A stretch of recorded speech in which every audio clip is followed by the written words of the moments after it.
উত্তর কলকাতার মন্দির সিরিজের এই পর্বে থাকছে আরেকটি স্বল্প পরিচিত মন্দিরের খোঁজ। বাগবাজারে সারদা মায়ের বাড়ির খুব কাছেই রয়েছে এই রাধা শ্যামসুন্দরজিউ মন্দির। মন্দিরের অবস্থান 30/1 দুর্গাচরণ মুখার্জি স্ট্রিট, বাগবাজার।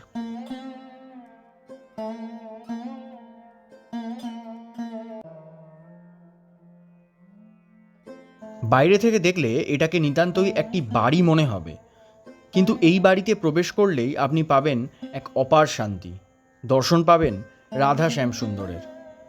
1344 বঙ্গাব্দে 13ই ফাল্গুন এই মন্দিরটি প্রতিষ্ঠা করেন স্বর্গীয় হরিদাস সাহা। তাই এই মন্দিরটি হরি সাহার ঠাকুরবাড়ি নামেই বেশি পরিচিত।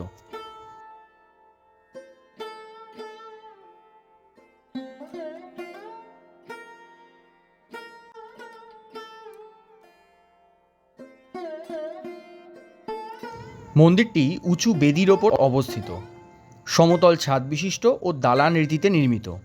নাট মন্দিরটি বেশ বড় ও চারিদিকে বিভিন্ন দেবদেবীর ছবি টাঙানো।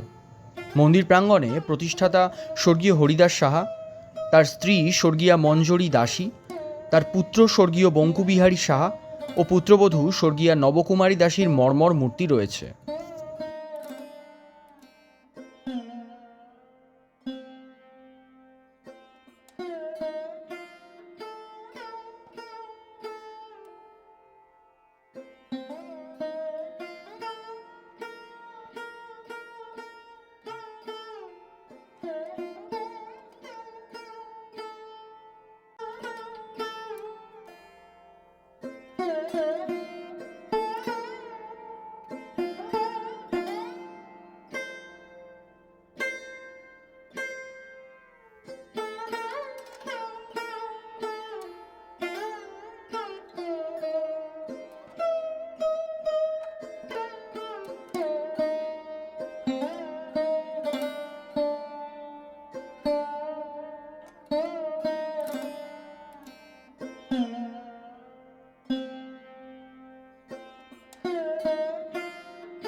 গর্ভগৃহে শ্রী শ্যামসুন্দর শ্রী রাধিকার সঙ্গে বিরাজমান ও নিত্য পূজিত।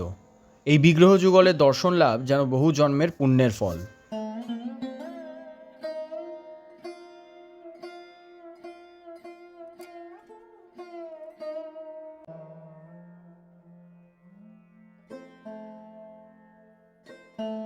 এই মন্দিরে প্রতি বছর ঝুলন যাত্রা, জন্মাষ্টমী, রাধাষ্টমী, দোল পূর্ণিমা প্রভৃতি অনুষ্ঠান পালিত হয়। মাঘী পূর্ণিমায় মহাসমারোহে পালিত হয় মন্দিরের বাৎসরিক অনুষ্ঠান।